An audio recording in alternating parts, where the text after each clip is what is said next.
Estamos juntos em mais um Região 2000 aqui pela TV União. E no programa de hoje o nosso convidado é o Dr. Luiz Carlos Assetti Júnior. Ele é advogado especializado em Direito Empresarial Ambiental, professor de pós-graduação em Direito e Legislação Ambiental, palestrante e consultor de empresas. Ele também é autor de livros e de artigos jurídicos sobre direito empresarial e direito ambiental. Doutor Assetti, é um prazer recebê-lo aqui hoje. Aliás, um abraço. Eu que tenho o prazer de vir aqui, estar falando para esse público seu, para a cidade de São João da Boa Vista e para toda a região. Muito obrigado pelo convite. Doutor Assetti, o Brasil tem a melhor legislação ambiental do mundo, mas a aplicação dessas leis ainda é falha. Como isso se explica?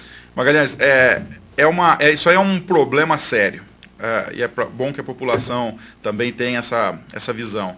O Brasil, ele consegue trazer a ideia da legislação existente lá fora e melhorar essa legislação aqui dentro. Então, por exemplo, licenciamento ambiental. O licenciamento ambiental é uma cópia, ele foi inspirado na legislação americana, norte-americana. Só que foi trazido para cá e melhorado N vezes, tá? O problema nosso não é a legislação, isso eu já quero enfatizar desde o início, porque a legislação nossa é uma legislação melhor que de primeiro mundo. O problema nosso é a gestão pública, né? Isso já tem que ficar bem claro.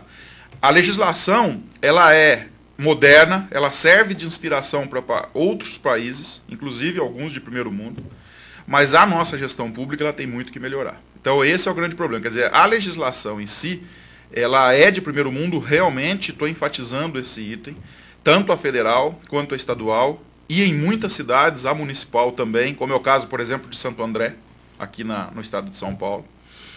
Mas a gestão pública é que peca. Porque não tem agente, peca em né? Quais pontos? Aí que tá. Não tem agente, né? Quando tem o agente e preparado para exercer a atividade, falta muitas vezes veículo, muitas vezes o veículo não tem condição de ser utilizado, ou combustível, ou equipamentos, GPS, computador, enfim, equipamentos para que aquele agente possa desenvolver a sua atividade.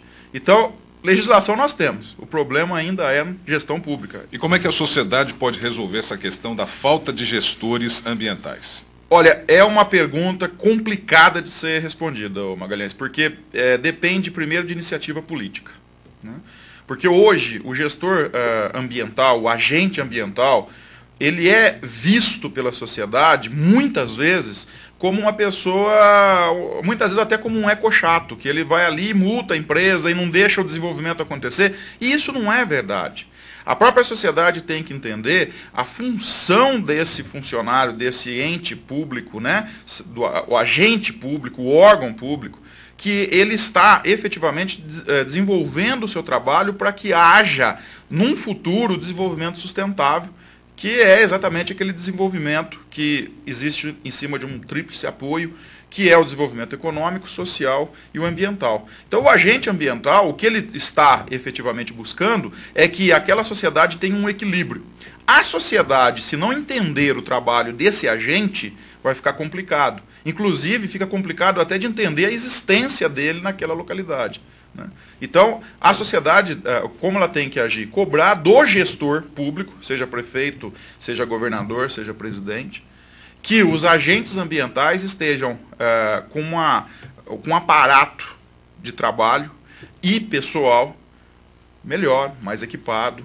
E por conta dessas questões é que algumas ações, né, desses órgãos, né, como o IBAMA, enfim, os órgãos que são responsáveis pela fiscalização são vistas como punitivas, né, e não preventivas. Exatamente. É por isso. Exatamente. Se você sair às ruas e fizer uma pergunta à população em geral, se ela sabe, por exemplo, qual é o nome ou qual a função dos órgãos ambientais, eu tenho certeza que quase a maioria, se não a maioria, não tem a menor ideia. Isso eu te falo com uma tranquilidade muito grande, porque falta educação ambiental para a sociedade de uma forma geral. E, Magalhães, eu vou falar aqui para você, como eu já falei para outras emissoras, para outros repórteres, o trabalho da televisão, o trabalho da mídia de uma forma geral, da rádio, dos jornais, ele é imprescindível na educação ambiental, porque é ele que vai até a população. e ele supre essa deficiência que o agente público do executivo, seja prefeito, governador ou presidente, né, ele supre a falha de políticas nesse sentido. Nós temos Política Nacional de Meio Ambiente, nós temos a Política Nacional de Educação Ambiental, mas a grande maioria dos municípios desconhece e não tem políticas voltadas para isso. Então, esse trabalho, se nós queremos ter um desenvolvimento sustentável, se nós queremos ter um amanhã melhor que hoje, nós precisamos mudar esse paradigma e começar a trabalhar educação nesse sentido. Seria essa forma de governar, né, que ainda do século passado, o grande entrave, né, para o desenvolvimento das políticas públicas ambientais? Olha, Magalhães, você falou uma coisa que é uma grande verdade. A forma de governar de muitas cidades, até de estados, ela muitas vezes lembra o século passado realmente. Tá? E o que nós precisamos fazer? Nós precisamos mudar esse paradigma. A população tem que cobrar. Essa forma de ampliar a visão, ampliar a educação, ampliar o raciocínio, a mudança de paradigma, que eu gosto sempre de citar, que é a mudança de conduta, isso aí tem que partir da sociedade. Então a sociedade vai ter que cobrar o governante, seja ele prefeito, governador, presidente, o membro do Poder Legislativo. E veja, nós estamos esse ano num período de eleição, né, que vai estar aí logo há alguns meses. É o momento. Quer dizer, nós estamos no momento de cobrar. Quer dizer, cada um dos cidadãos que nos assistem, eu acho que ele deveria parar e perguntar qual seria a plataforma do meu respectivo candidato, ou a quem eu quero dar ou entregar o meu voto, qual seria a plataforma dele na questão ambiental, na questão econômica, na questão social, na questão cultural. Todas essas questões são relacionadas ao meio ambiente. Então veja a abrangência. Então, realmente, a gestão, ela tem que ser uma gestão não do século passado, mas atual, moderna, com visão à frente. Intervalo, nós já voltamos. Região 2000. Estamos de volta hoje no Região 2000. Luiz Carlos Assetti Júnior, ele é advogado especializado em Direito Empresarial Ambiental, professor de pós-graduação em Direito e Legislação Ambiental, palestrante, consultor de empresas, autor de livros e artigos jurídicos sobre direito empresarial e direito ambiental. Doutor Assetti, eu gostaria que o senhor explicasse também o conceito de meio ambiente e de ecologia, né, que são coisas distintas e muitas pessoas acabam confundindo, né, esses dois conceitos, essas duas áreas. Né? Magalhães, isso é interessante. Por exemplo, meio e ambiente é redundância, porque significa a mesma coisa, né? No Brasil, a gente, até por força da própria lei, porque na lei consta a definição como meio ambiente, né? O meio que nós vivemos. Mas só para que o telespectador já raciocine, né? Meio ambiente é redundância. Agora, meio ambiente é o todo. Ecologia é uma faixa, um segmento dentro do meio ambiente. Existe a profissão de ecólogo, que é uma profissão específica de profissional que trabalha na área ambiental, mas não é a única. Existe gestor ambiental, existe engenheiro ambiental, existem uma série de profissionais que trabalham dentro da área específica ambiental. A palavra ecologia, ela está mais relacionada com formas de buscar energia dentro da área ambiental. Buscar formas de novos combustíveis, alternativas de energia limpa, MDL, que é Mecanismo de Desenvolvimento Limpo, o próprio sequestro de carbono, entre outros. Quer dizer, o ecólogo, o profissional de ecologia, ele está vinculado exatamente nessa função de você explorar os recursos naturais, que é uma subdivisão do meio ambiente, porque nós temos meio ambiente natural, artificial, meio ambiente do trabalho e outros, né, que é uma infinidade. Então, o ecólogo ele busca uma forma de retirar o elemento, a energia, o recurso natural, sem degradar ou degradando o mínimo possível. É mais ou menos essa a função do ecólogo. Então, falar que meio ambiente e ecologia são sinônimos, não são. O senhor, como um estudioso e também palestrante, uma pessoa que viaja pelo Brasil e fala sobre essa questão né, do direito ambiental, do direito empresarial ambiental, né, como é que as empresas estão se adequando para essa nova realidade, né, para obedecer à legislação? Magalhães, estudioso eu tento ser, porque o meio ambiente é tão complexo e tão amplo que a gente todo dia aprende algo novo, entendeu? Então, mas realmente eu viajo bastante em congressos e a minha área de atuação é sempre o meio ambiente voltado à empresa, seja ela pública ou privada, seja ela urbana ou agrícola, quer dizer, isso aí é só para que o telespectador entenda, né? Mas é sempre voltado para a empresa, para a área de produção, né? Existe realmente uma preocupação hoje das empresas com a questão ambiental. As médias e grandes empresas, a preocupação dela é respeitar o meio ambiente, cumprir as normas, as leis ambientais, por uma necessidade tanto de estar no mercado, com uma marca, uma imagem não negativa, né? Vamos dizer assim, quando uma empresa ela gera um dano ambiental, ela tem um prejuízo econômico por decorrência daquele dano. Agora, o prejuízo econômico que existe por aquele dano que afeta a marca, a imagem, o produto é muito maior. Então as empresas de médio e grande porte já têm uma visão com relação a isso. Então, ou seja, é um posicionamento de mercado. Eu cumpro a lei porque eu preciso cumprir, porque senão eu tomo multa, eu tenho processo, enfim, eu cumpro porque é minha obrigação cumprir, mas eu também cumpro para que haja um posicionamento de mercado estratégico e para que eu consiga vender meu produto no exterior com um diferencial competitivo. Porque se uma empresa cumpre a norma ambiental e outra não cumpre, essa que não cumpre não consegue exportar. Por isso a existência dos selos de qualidade. Sem dúvida. Empresa que respeita a natureza. Isso, exatamente. Quer dizer, aí nós vamos entrar nesse aspecto. Quer dizer, o selo de qualidade ele é focado exatamente para quem quer ter um diferencial de mercado. E quantos nós temos hoje? Uma infinidade. Nós temos selos específicos, selos não específicos. Por exemplo, para café, tem a SA 6000, tem o Eurep Gap, tem uma série de selos de qualidade ambiental específicos. E outros que não são específicos. Por exemplo, o mais conhecido que é o ISO 14001. Qualquer empresa pode ter o ISO 14001, desde que ela cumpra o determinado, quer dizer, a legislação e as regras da ISO, e que tenha o dinheiro efetivamente para contratar aquela certificação, porque aquilo é pago, não é de graça. Tanto é que é voluntário, você faz se você quiser, a lei não determina que você tenha. Então, como é voluntário, você faz para ter diferencial de mercado. E quando o senhor fala de selos, né, de grandes empresas, a impressão que se tem é que o micro e pequeno empresário fica à margem desse processo. Né? Isso também pode ser implementado numa empresa de pequeno porte. Com certeza, Margarida. Essa sua pergunta é excelente, porque não só pode, como deve. O pequeno, o micro empresário, o produtor rural, seja ele do tamanho que for, agricultura familiar, existem selos específicos para esses produtores, para esse nicho de mercado, vamos dizer assim.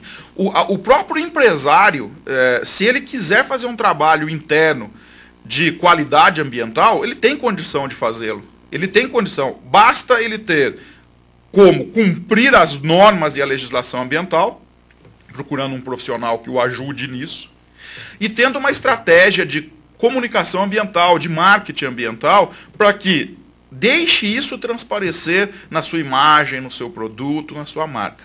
O que ocorre, e aí eu quero deixar bem claro, Magalhães, é que muita gente acaba confundindo e não cumpre, muitas vezes, 100% do que a legislação e norma ambiental prevê, e corre direto para o marketing para tentar ampliar venda, para ampliar posicionamento de mercado. Às vezes faz uma ação isolada e divulga como se fosse uma política abrangente. Exatamente. E isso é um risco muito grande, porque aquilo pode, com o tempo, transparecer oportunismo.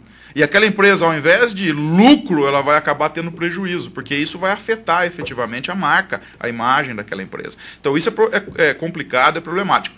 Mas o micro, o pequeno, o agricultor rural, ele tem como se posicionar no mercado, ele tem, as cooperativas tem como colocar selos próprios no mercado. Existe um trabalho muito grande nesse sentido no Brasil, para que exista esse posicionamento de mercado dos pequenos.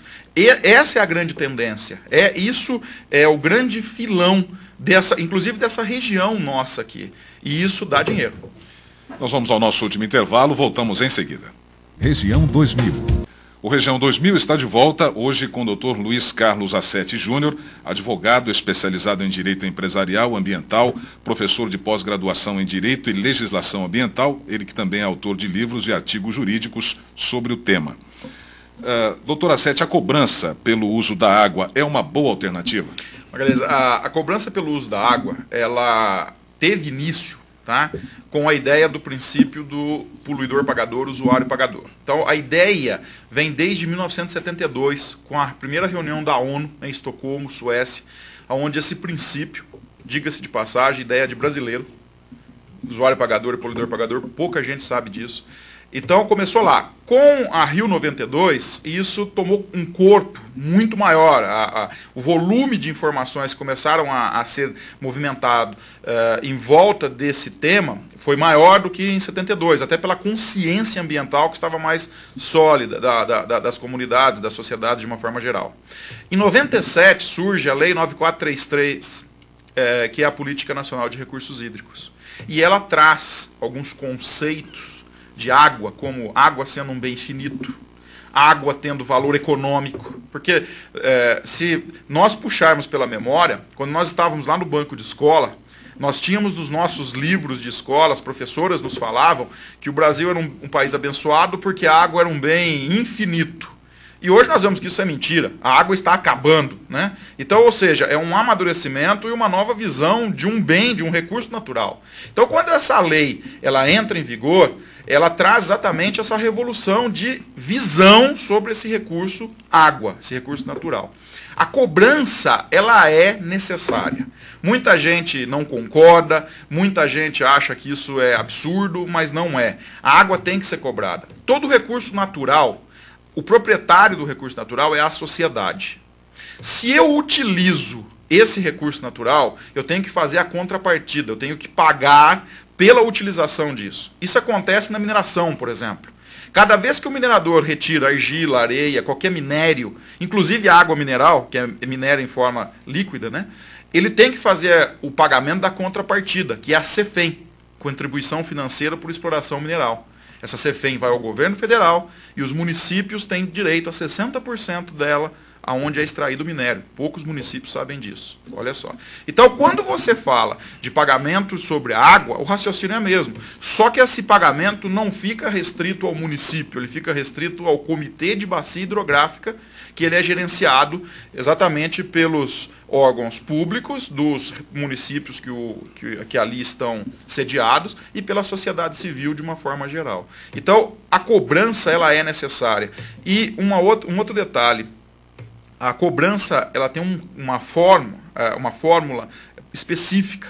E mais ou menos para que o telespectador possa entender como é que é feita essa cobrança, Magalhães, é mais ou menos assim, 2 centavos o metro cúbico na região urbana, 4 centavos o metro cúbico para empresas e 8 centavos o metro cúbico para a zona rural, para o produtor rural. Por quê? Porque o produtor rural é quem mais gasta e também quem mais desperdiça. Exatamente. Nesse ponto que eu gostaria de tocar, o agronegócio do Brasil é um dos mais evoluídos do mundo, mas é altamente consumidor de água, né? E desperdiça muita água também. Exatamente. Né? E é exatamente aí, quer dizer, esse raciocínio, ele se aplica à metodologia de cobrança. Então, o que o agricultor tem que fazer? O que nós falamos no começo, mudança de paradigma. Ele tem que começar a visualizar formas de diminuir o consumo hídrico, reuso de água, captação de água de chuva com armazenamento para utilização e outras técnicas que existem e técnicas que podem ser utilizadas. Porque, veja, Magalhães, é muito simples. Eu coloco uma bomba dentro do meu rio, trago essa água, jogo no meu sistema irrigante, é simples. Mas a retirada dessa água do rio está impactando uma bacia toda. Porque não é apenas um agricultor que está fazendo isso. E às vezes devolve a água para o rio com agrotóxico. Exatamente, muitas vezes, né? Então esse é o grande problema, quer dizer, é mudança de paradigma. E é aí, só voltando um pouquinho no segundo bloco, é aí que o agricultor pode fazer a diferença. É aí que ele pode ser esperto e inteligente para que ele consiga montar um selo, inclusive próprio, ou unindo algumas pessoas que têm a mesma forma, a mesma visão, o mesmo raciocínio, e montar um selo próprio, certificado, para que demonstre ao seu consumidor que aquele produto respeita o meio ambiente. Quer dizer, é só ele utilizar o pensamento, é só ele usar a imaginação que ele consegue resolver essa situação. Porque o mínimo que se tem que cumprir é o que a legislação prevê. O máximo é a imaginação de cada um. Então, essa situação da cobrança do uso da água, ela é necessária, por mais polêmica que seja. Ok, doutor Assetti, muito obrigado pela sua presença aqui no nosso programa de hoje. Ô, Magalhães, eu fico à disposição. Eu quero agradecer o convite de estar aqui. É um prazer estar falando ao seu público. E quando vocês precisarem, eu estou novamente aqui à sua disposição. Obrigado. E nós vamos ficando por aqui. Obrigado pela sua audiência e até o nosso próximo programa.